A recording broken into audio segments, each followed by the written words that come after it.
Helmut, it's very nice to see you today at this wonderful exhibition. Barnett Newman was an artist that you greatly admired and you came across in the early 1960s. And one of the things that he said was the first half of the 20th century, during the first half of the 20th century, artists were searching for a subject to paint. And I think by that he meant at the position where he started to paint, the subject itself wasn't decided on. And he was looking for a subject which would be meaningful to paint in a post-Holocaust world. And that is, I think, a very telling approach to painting. And I suspect it's something that you have been trying to do throughout your career, find the subject to paint. Am I right in thinking that the trajectory of your career has been about exploring what it means to be a painter and how to approach meaning? I think I had the chance as a younger artist to be socialized with art in the 50s and 60s.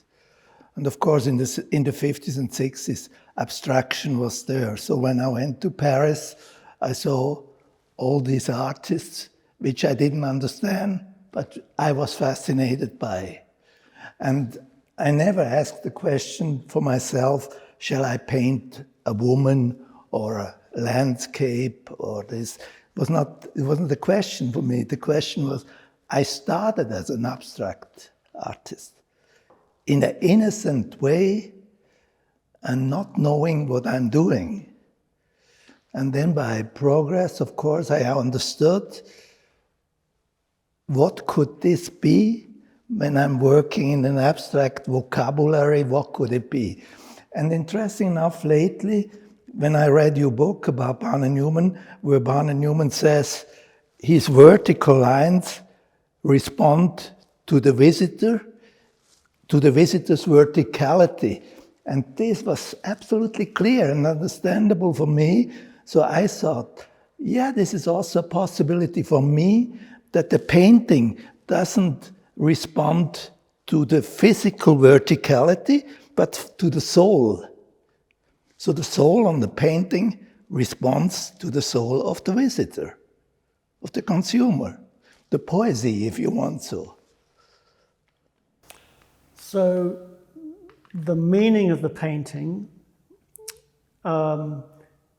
is, if you like, described by the relationship between the spectator and the painting and the, if you like, the exchange that goes on between them. I think that's absolutely important because the painting, when the artist, the painter finishes the painting, it's not the whole thing because it is only whole when the painting is out in the world. It's like with any creature, no? There is the phases of birth when something is created, and then there is the time where this creation starts up living. And this is something I discovered as something very important, that the condition of the society fulfills the painting. And of course, in my youth, I was very happy because I saw, according to the visionary quality of the painter, that the society was able to fulfill the painting demands, if you want so. And today we live in a time where I would say it's very sad that the society is not really capable anymore to respond to the creative quality of the creator. Well, I think that's a very interesting point to make because I think in the 60s and the 70s, we felt that we were on some kind of line of progress, if you would like, away from the darkness of 1939 to 1945, that somehow things were more definite, things were more established, and things were getting better. But now we seem to be living in times where things are chaotic, where we have a war in Ukraine, which is on the edge of Europe, where we have been through and are still going through a pandemic. There is this sense of chaos. And when I look at your paintings in this exhibition, I get the sense that you, if only momentarily, have abandoned, if you like, the definitive forms of geometry, and you've gone into a mode where you don't know. The whole basis of your painting is not knowing, and beginning an iterative journey which might end up somewhere, and trying to establish some kind of order out of the chaos. I'm not sure. I mean, already as a youngster, I had the feeling that the idea of progression, the idea of avant-garde is actually wrong. I had the idea that something should be stabilized for a long period of being, that we cannot invent the wheel every year anew. The language change, the expectation change, and they're all results of the expectation of avant-gardic progress, if you want so, which is understood vertically. I think that was always my case, which brought me to the point now that I think I reached a point which is satisfying in the sense of my desire that I'm not doing something new. I'm doing the same thing like painter did before my time. And in some senses, going back to some of the things you did earlier. So, for Yes, example, yes. the painting Inner Light Yes, has yes. the same sort of, if you like, informal origins. Although I think these paintings, that first of all, they are much less densely painted than Inner Light.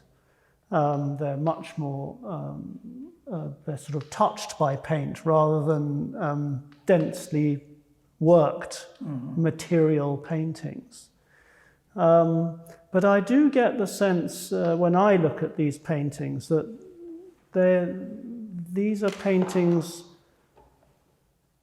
which do not posit definitive meanings. They're sort of groping towards a meaning of some kind. They're trying to get somewhere, and maybe they have got somewhere, but it's really up to the spectator to decide where they have got to. You think searching? Yes. Yeah.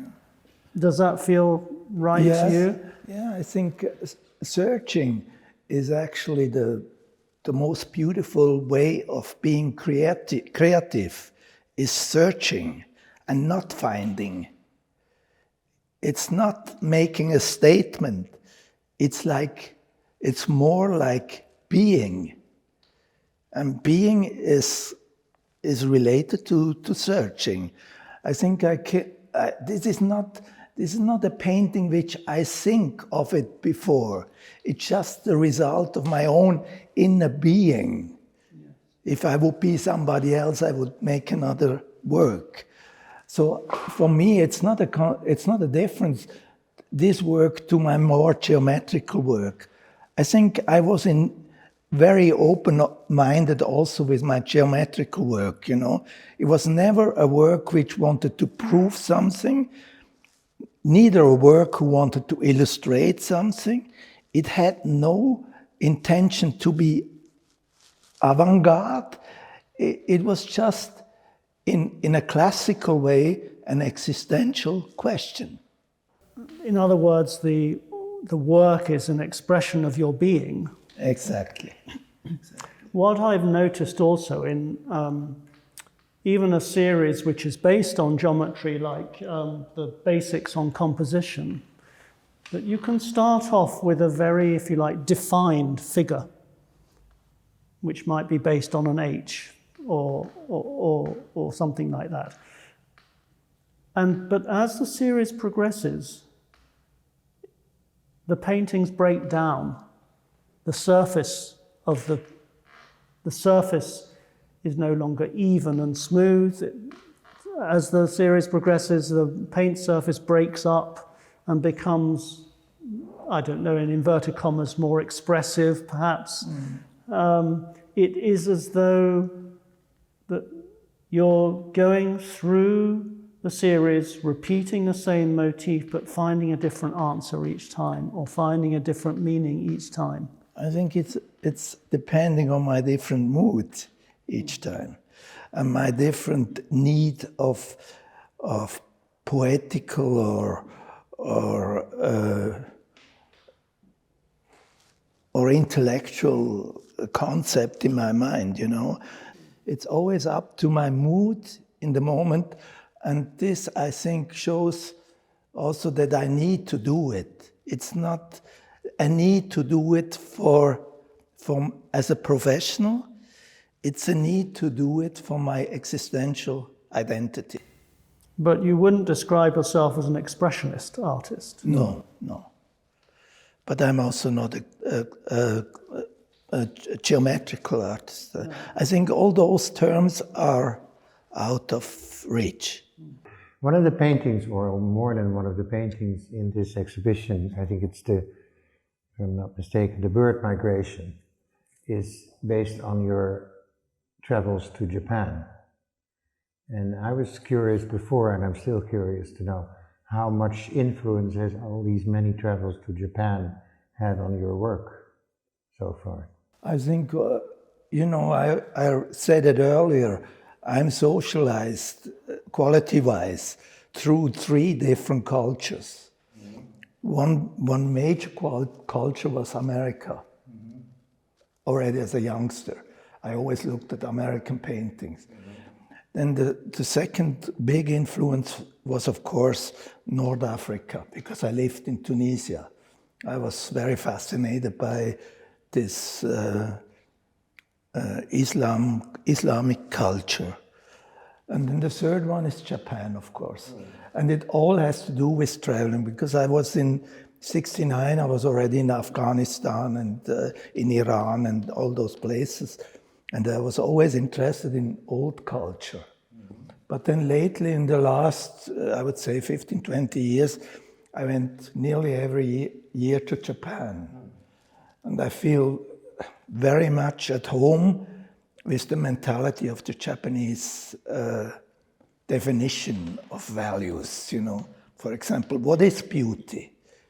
Beauty is also included the not perfection. It's the ambivalence, the wabi-sabi, the perfect, non-perfect. It's and that painting you referred to, when I did the painting, I was not thinking of the place I was in Japan, but during the moment I painted it and I looked at it on the wall, I immediately had a connection to how I felt when I was in this park there, with the river and the birds flying over. So there is a strong relation in my work to nature. But also a strong relation to memory. Exactly. Memory plays a very big role. And I noticed, sorry if I could just say, one of the paintings in there, which has a sort of yellow gash, it feels like a memory of landscape, a memory of your earlier paintings that uses that yellow, because most of the paintings in this show are black with a little bit of white. So there's this whole idea of memory and how reliable is memory, how can you access memory, and can you access it completely, or is it just glimpsed and it goes? I think the cultivation of memory is also depending on your social structure. Are you part of a bigger social context, or are you, in a way like I am, a loner? For a loner, the memory is a need, because I live through remembrances. And the follow-up on this Japan question is, for me, I think the German word is Sehnsucht, Where does your Sehnsucht comes from Sehnsucht. for other countries and other cultures? This I cannot say. I cannot answer. It's a good question, but I cannot answer. You know, you are born into a structure, and when does it start that you yearn for something, you know?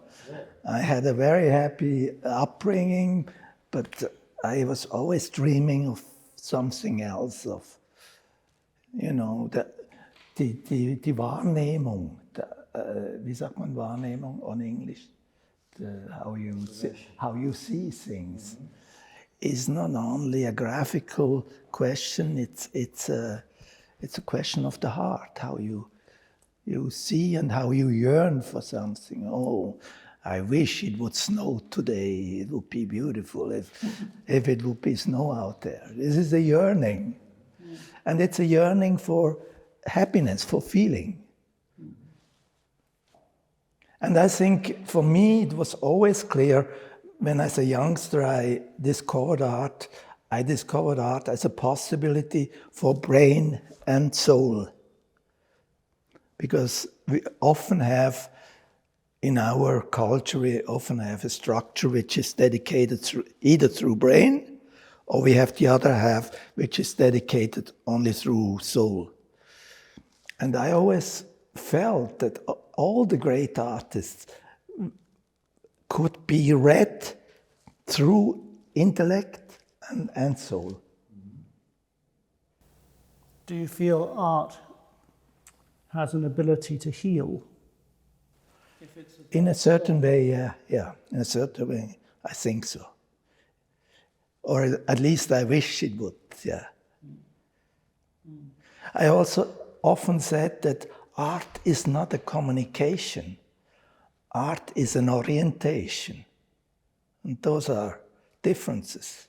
What do you mean by orientation? Orientation is where should we yearn for? What should we wish to see? What should we love to have? I mean, when you understand your life only as a result of communication, it's different what you wish to have than if it's an orientation. Then I know exactly, I wish to have a very nice response or a very warm looking, very warm analysis. Analysis is a very interesting factor. Do we analyze it only intellectually through the conditions of society as it is? Or do we analyze because we know more, we saw it differently? And today, the quality of seeing it differently is so neglected, especially in the Western world. And it's not true, it's not correct. When you say seeing it differently, what do you mean? What's the it? The difference is, you know, I traveled all those Eastern countries like Vietnam or Cambodia, Afghanistan. I woke up the first morning in Afghanistan. I was driving with a car from Switzerland to India. I woke up in the car. I was young. I looked out of the window. I saw a man on a donkey, an old man with this strange clothes on. It was so beautiful because it was like if he would come out of the Bible. It reminded me at the time how the Bible is present in our culture, which I didn't have in Switzerland anymore. I don't want to say I want to have that. I just want to say I'm a believer in a multipolar world where things are different and also those differences have the same values. So travel allows you in some ways to transcend time because it's taking you back to you're seeing things which, if you like, haven't moved on, that you're able to time travel by traveling, which is, I think, maybe what painting does as well. It opens up opportunities to if you like, travel, but Yes, in, yes, in an interior way. Yeah. You can access emotions and access memories and feelings, because paintings act as triggers to things that maybe you thought were not there anymore. When I first saw a Jackson Pollock painting in the, I don't know where, was it the museum in Basel or somewhere else? I don't know anymore. I had this fantasy, who is this artist? Who is he? How does he look? How does he live? And then later on, many years later, I saw where he lived. And this made the whole thing more understandable for me. That's where you had to live to make this painting. Because we, as an individual, we have a very limited quality of understanding the other one. You understand the other one only when you also walk in his shoes, when you have an experience how he is in his circumstances. So does that mean that to fully understand your paintings, we have to visit your studio? No. Because that would be the logical corollary of what you're saying. This is also almost my next question was, how important is your loft, your studio, for you as a shelter? I mean, you know my studio very well, and you know I'm working very little. I'm not one of those artists who is defined by the doing. I would like to be defined by the being. And you know, if I'm in my studio, I'm just like to be in my studio because I have all these beautiful things I collected, and to be around and being in conversation, being related to the things and look at the things. It's not that my doing. I would never want that somebody sees how I work or so. I think this is too a romantic Vorstellung of an artist. Oh, he paints and he is with those brushes, with those color. It's just not interesting. It's not interesting because the métier itself, to paint, is not really interesting. You mean the action? Or the action of painting. What is interesting is your pre-energies before you do it, and then you control. You're sitting in front of your result and getting in, or try to get in touch with your result. Can this become ein Dialog between the work and yourself? Can I hook up to it? Because the most difficult thing for a painter is to know when is the painting finished. Cy Twombly said that the older he got, the less time he spent painting and the more time he spent looking and reviewing. Absolutely. I agree, absolutely. Also Agnes, Agnes Martin, my neighbor in New Mexico, was the same, You are not defined by a regular doing. I don't think there is a great artwork without an existential personality behind it, who is also defined by other aspects than not only what he is producing. So now some of these paintings in the exhibition you actually painted quickly, and some of them you reviewed, you went back in again, you changed them, you were dissatisfied in some way. So coming back to this question of when is a painting finished, how do you know when it's finished? I try to say it before, I sit there and I look at it and try to get in contact with my result, because first it comes out of me, but then it becomes independent of me. Then I look at what became independent of me, And then I ask, is that me? Is that me? Does it fulfill my desire of beauty?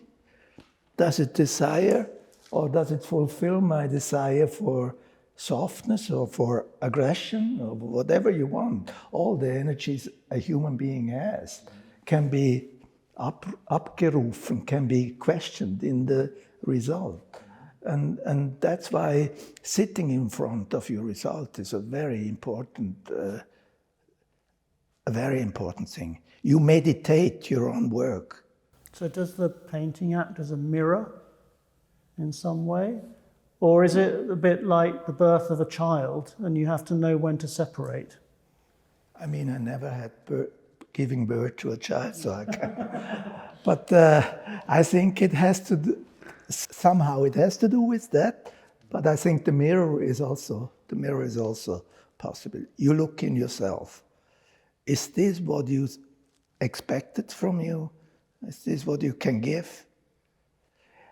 It is also a product of energy which has to fulfill your expectation.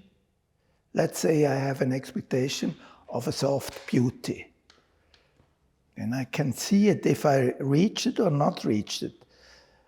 And we talked about the first painting there, which was really the most problematic one. Some of the paintings I can do very quickly and I immediately come to a result. And others I can do over days, over weeks, to redo the painting until I come to a result. So what does that mean? That means I'm not ich kann das nicht nur abrufen.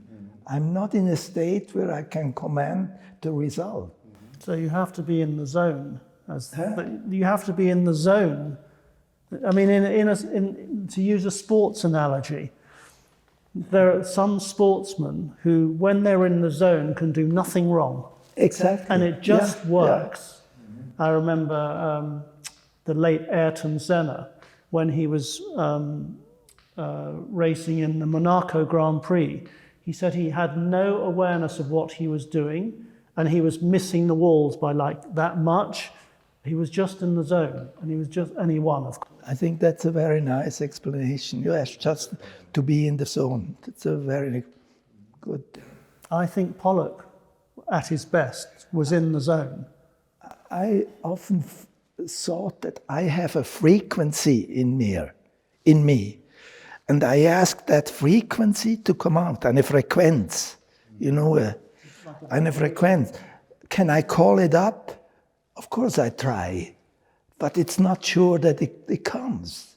It's just often very disappointing and very also depressing, it doesn't come out. It's not good, so I have to... You destroy something if you feel... I'm not destroying, I just work over. Also in that way, I think I'm a very old-fashioned painter because traditional painters, they often did overpainting. Correction is something very important if you don't achieve it at the first touch. It reminded me of the one you showed me 3 months ago. And you asked me, is this finished? And I said, after 10 seconds, I said, yeah, it's finished. Yesterday, or day before yesterday, I came back and then I looked at this painting, which I so-called finished, and you had completely overpainted it. The only thing I could still see was this line where I thought, this is finished. And you completely reworked it, overpainted it, and the result is now here. Of course, it's a very nice experience that you have a close friend who says it's finished. But I myself, I feel, no, he can say 10 times it's finished. It's not. I was not happy. And presumably you asked him that question because you had a doubt. Exactly. You're right. And this shows again how much important is outside world view on the painting. Would we look at Barney Newman or Pollock the same way if the outside world would not have been part of defining those works? You explained that very well also the day before yesterday. Once this painting leaves the studio, it becomes something else. Then it's on the wall, and it becomes something else. Then there is the viewer, and it becomes something else. And then is the owner, and it becomes something else. So from the moment it leaves your studio, all these stages are essential for the work to come alive, so to speak. I think this is the factor for every creative personality. Imagine a composer who sits for weeks or months to compose a piece of music, and suddenly he hears it in the opera or in the concert hall. He then recognizes, now it is finished. I did the work. But before, when my painting is in the studio, it is still in a fragile situation, because I don't know, can it really go out? Can it really stand on his own feet? And Well, for the composer, hearing the piece in the opera house might be the first time he's heard it, because he's heard it in his head, but he hasn't heard all the instruments playing together. So then he's able or she's able to review it, but in a different way. It's in a different context. It's not in the studio. So you might see a painting of yours in an exhibition, and you will see it differently to the way you saw it in the studio, perhaps. yeah, because I share it with But it needs with the others. viewer. It needs the viewer. Without the viewer, the painting is not there. I mean, it needs to be seen, it needs to be It is there, be spoken of, and it needs to be criticized, and it needs to be... There is a fragile moment in the studio because it is so close, you know. When once you decided the painting is finished, the painting has taken your in, or it's according to your acceptation, is a beautiful moment. But you know, is it the same when it goes out? When somebody others look at it? Perhaps you could say that making the painting in the studio is essentially an antisocial activity, but put it out into the world and it immediately becomes social. I agree absolutely. And this is also a dangerous situation, because the art world tend to be out in the world. And me, as an old-fashioned artist, has to be first in me. If it doesn't hook up with me, it doesn't have to go out in the world, because the world is full of things anyhow, so it doesn't need another addition to it. But there's another thing perhaps to be said about the socialization of art, and that is you can have a one-person exhibition of your art, but let's say a museum buys your painting and they hang it alongside other artists' work. That's another form of socialization of the work and another dialogue that's going on. It's not just a dialogue between the viewer and the work of art, but between different artists and different works of art. There's conversations going on. Yeah, it's this dangerous moment where you are entering the art historical world, no? In a sense, you don't know what is your neighbor. It's like in private life, who is your neighbor? Do you want to live here? Do you want to live somewhere else? It's the same question for the painting. I mean, I saw it so many times how they could destroy a painting with the neighboring activities. But I saw also moments where they brought up the painting with the neighbor. And it can be hanging in a place where it's exactly right, like the painting, your painting now in the Kunstmuseum in Den Haag. next to the Victory Boogie Woogie of Mondrian. Yeah, of course it's pleasing, but yeah, it's very pleasing. It's very pleasing, of course. We didn't talk about mythological aspects of art, how you read it, how you look at it, you know. A very anecdotal view is, he died in 44, I was born in 44. Did I get something from him, maybe, when he died? Talk about Mondrian. Yeah, I mean, we can speculate, but of course it is beautiful when the painting hangs. My painting hangs there next to his latest painting. So it's a very beautiful line, things. Well, that's why I mentioned it. Yeah, yeah. But I mean, speaking of mythology, I think that's quite an interesting thing to talk about now, because of course, in the past, artists painted mythological and biblical scenes on a very large scale. And you have painted paintings on a very large scale, which are not, if you like, overtly mythological. But I'm wondering whether there is a way in which one can look at your paintings as dealing with, if you like, a modern day kind of mythology. I think so. I think so. It could be seen, but I'm not the one who decides that. It's the art historian who has to see that, you know. Is it a modern version of a mythological inner landscape, or however you want to call it, of an existential, of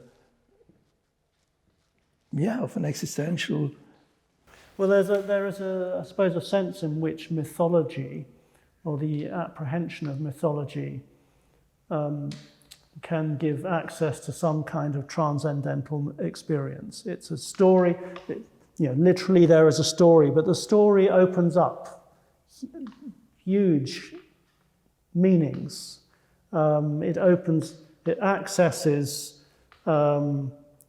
understanding of life, if you like, through mythology. I mean, that is essentially mythology is a vehicle for an understanding of human nature and acts of life.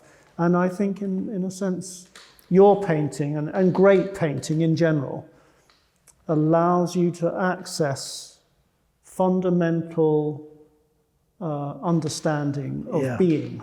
Absolutely, and the reason for it is it remains a mysterious. It's not decided. It's not analyzed. It remains a mysterious. And this spiritual quality, where you fantasy, where you can grow your inner breath through art, is actually the importance of an artwork.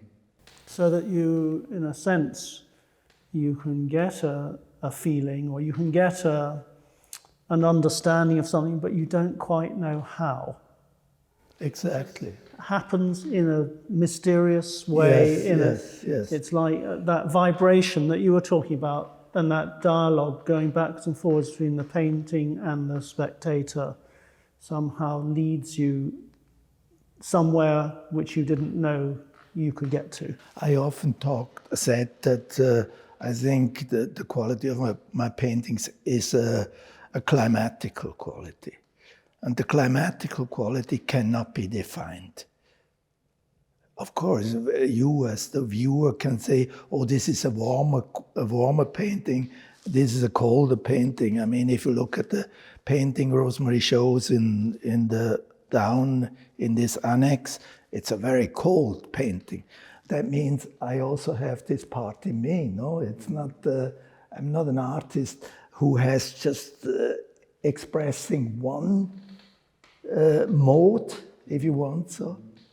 But it's a very precise painting, it seems to me, when, the rectangular shapes are very carefully delineated. There is precision there, whereas the paintings upstairs in the show, they're imprecise. Yeah. As I said, they start from a place of not knowing, and maybe they end up in a place of not knowing, I'm not sure. But I don't know. I think this was this was my Schicksal, my destiny. You know, after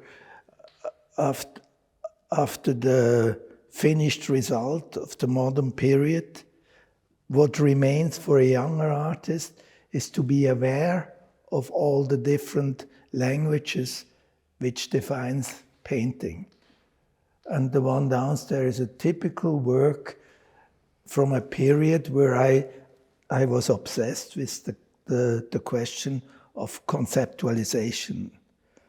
So, because that painting downstairs refers to my earlier work in the 70s, which I showed at the Kunsthalle in Basel in '79, which were very minimal geometrical work, absolutely in a way cold, not emotional work. And this was then like a second phase in the 90s when I thought I could conceptualize that moment in my biography by anonymisieren, or how is the word? These are even done by somebody else. It's not my handwriting. I just did the sketch, the design for the measurements and so. So you didn't actually execute? No, I didn't execute. Oh, interesting. I was in that moment, it's a very short moment, I wanted to achieve the point where I don't execute anymore. Because I was always questioning the overestimation of the execution of something.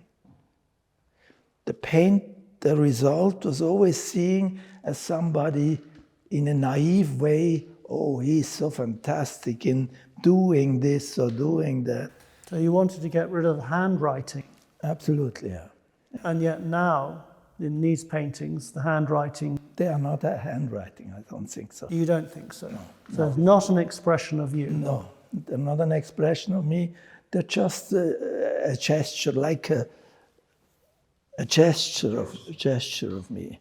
I see these paintings also as something of a sort of cleansing. After all the sort of rigorous geometric work, it's like a palette cleansing. And I wonder what you're going to go on to next. Are you going to do more of this, or are you going on to something else? Jeremy, I'm never sure if there is a next. I'm never sure. So we will see, you know. But you mentioned it in your text, and I like that part in the text where you describe them as searching, probing, lyrical, poetical. And that's, for me, the most surprising part of this series of painting, is that they are so completely different from the ones you made before, like Basic on Composition, all the others.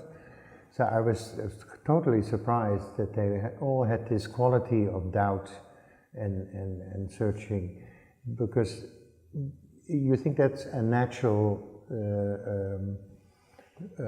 result of, after having been painting in a certain way, that you now become more doubtful or more searching, or I think I became more doubtful, yeah. I mean, if you look at the old work of Picasso, in comparison with me, Picasso, as an old painter, became more definite. And I just go the other way. I want actually to vanish, to... Well, that's what you meant by cleansing. Yes.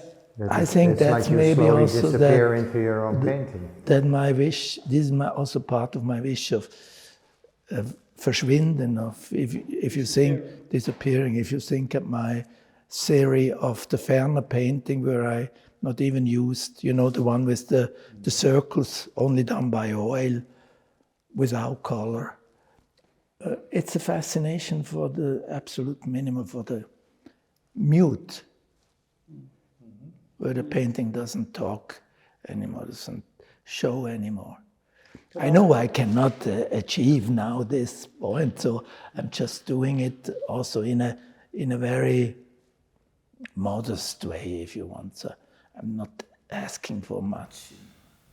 I'm wondering if the doubt was always there, though, but you covered it up by using the certainty of the given geometric figure. I think it's a question of allowing yourself to show your doubt. Yes.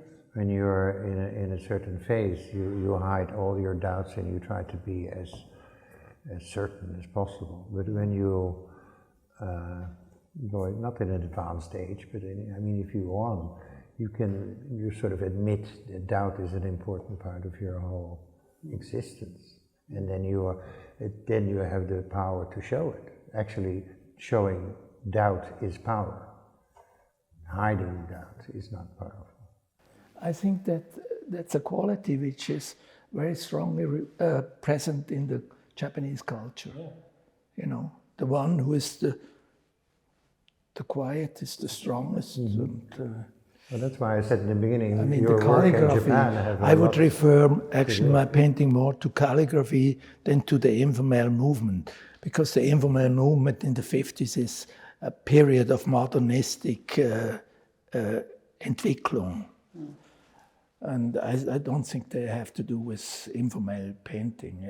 They have to do with this calligraphical idea of something limited, something is beautiful, something minimalist, beautiful. Do you see a link, therefore, with, say, the work of someone like Bryce Marden, who has also gone back to calligraphy, if you like, yeah, and used that as the basis for them moving into, another area? But it could be. I'm not sure if Bryce would agree, but I always liked his work, and I knew him a little bit in New York. But Bryce is much more, wie sagt man dem, a talent than I am. Well, I don't think we need to say that, but I think that the other interesting thing about Bryce is he started off also making these mute surfaces, and at the bottom there were little, drips and things that sort of revealed the underpainting, if you like. And then he went to very definite and geometric forms and covered it all up, and then he's uncovered it all again. And in a sense that trajectory is a bit like yours. Yeah. That as he's got older, so he has, as you said, uncovered the doubt, yeah, and revealed the journey.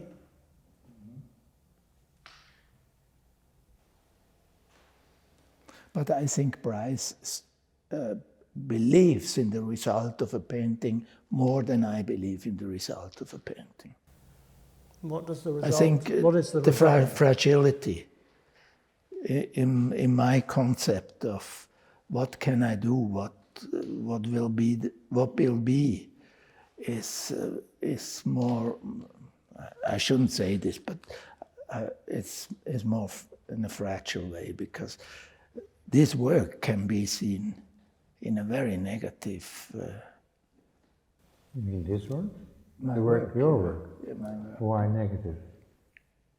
I'm talking about the public of society. What does society expect of a painting? I think this is quite difficult to look at. Maybe I'm wrong. I don't know. What does society expect of a painting? Society expects communication, entertainment, beauty, vordergründige beauty, conditionalized beauty. Conditionalized beauty is multicultural. Pleasant. Huh? Pleasant. Pleasant. As a painter, you always have a danger in front of you. Do you paint with an audience in mind? No. You paint for yourself? Yeah. But I myself, I have opposed to my my self-being. I have the society. You have an inner critic as well, presumably. No, I don't have an inner critic. No, I have a knowledge of society as a whole, of a group dynamical, visionary thinking and expectation. So when you're painting, you never think, what is the public going to make of this? Never. No, because sometimes I'm pre-condensed, vorbestimmt. I think they don't like. it's not of my interest if they like it or not like it. I know there are always a few people who like it, because even if you are a singular personality, there are other singular personalities. You have a very good bond to it. But that does not mean that you fit into the group dynamical perception, or how you call it. So the only question for you then is, do I believe in it? Yes, yes. Do I believe it? Do And I that believe? is, in a sense, is the same question I have when I write.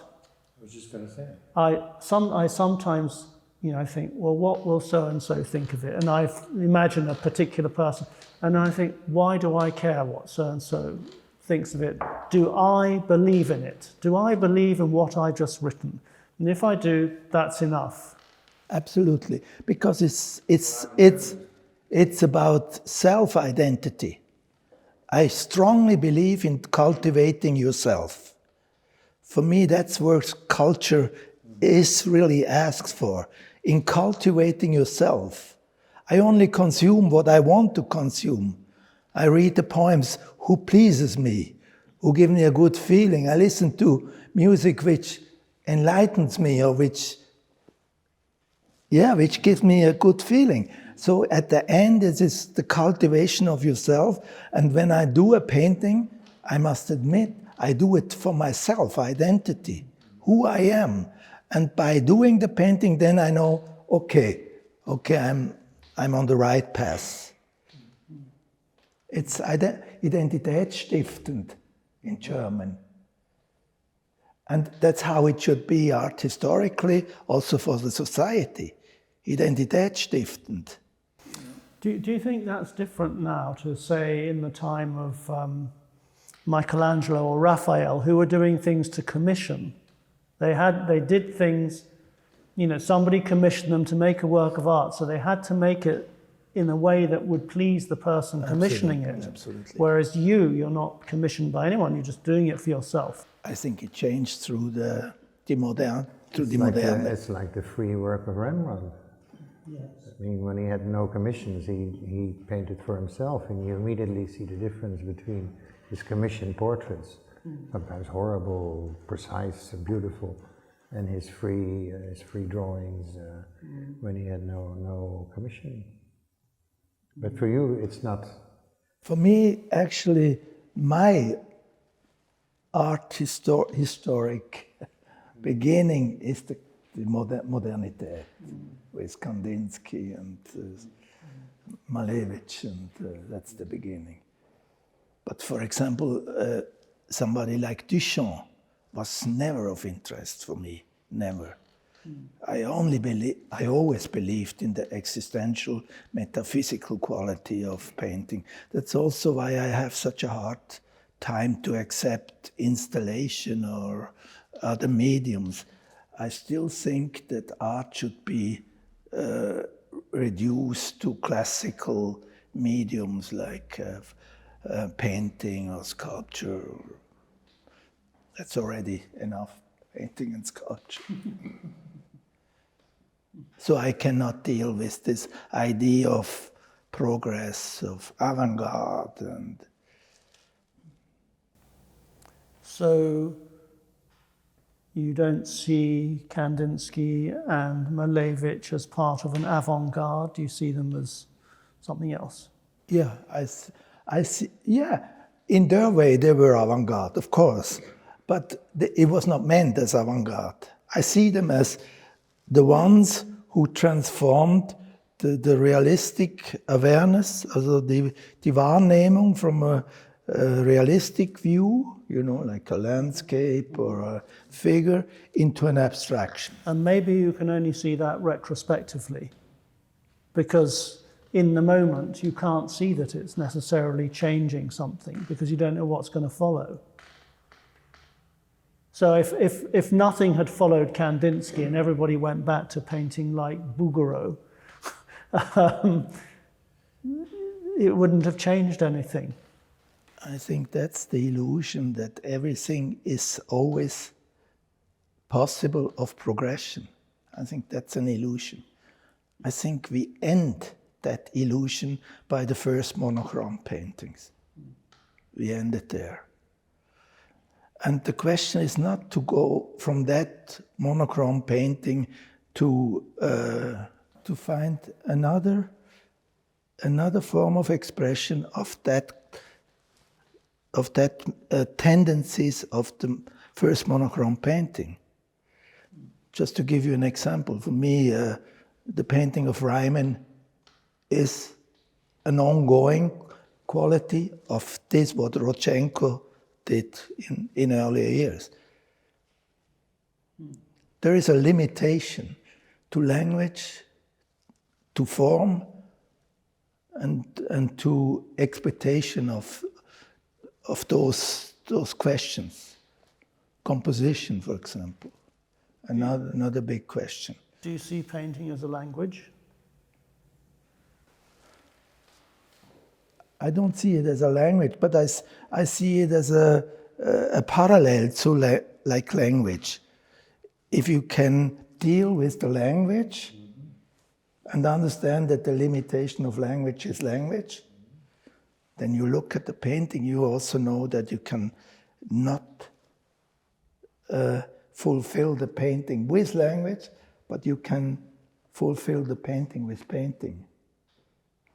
That means if you used to how you look at the painting and you know a lot about painting, you're not falling into that trap of intellectual justification through language. It's something different when an art historian does it, because the art historian is not the creator of a new product. The art historian is giving a parallel possibility to read the painting, which the painter himself cannot do. Because I could never, with language, really explain my painting. So, in fact, the art historian is inscribing the work with language, which isn't already there. They are attributing a language to the painting that the painter himself may not, or herself may not have imagined, so to speak. In a good moment, he is adding something. How would we understand? How could we know every quality of a Pollock or a Barnum painting if there wouldn't be art historians who gave us the clue to understand it? I can agree or disagree then with the red material, but I think that's a very important factor. And this brings it back to the idea before that the painting is only being finished by being public. The painting is essentially unstable. Absolutely, absolutely. Because it's open to multiple interpretations. So it never achieves, if you like, a stability. Never achieves the stability. And the way in which we interpret paintings is fundamentally conditioned by the context in which we're living. Yes, yes. And if you like, the stage of, I don't like to use the word civilization, but I will, the stage of civilization as it currently is, or as it was then, or whatever. And that's why, successive generations interpret things differently.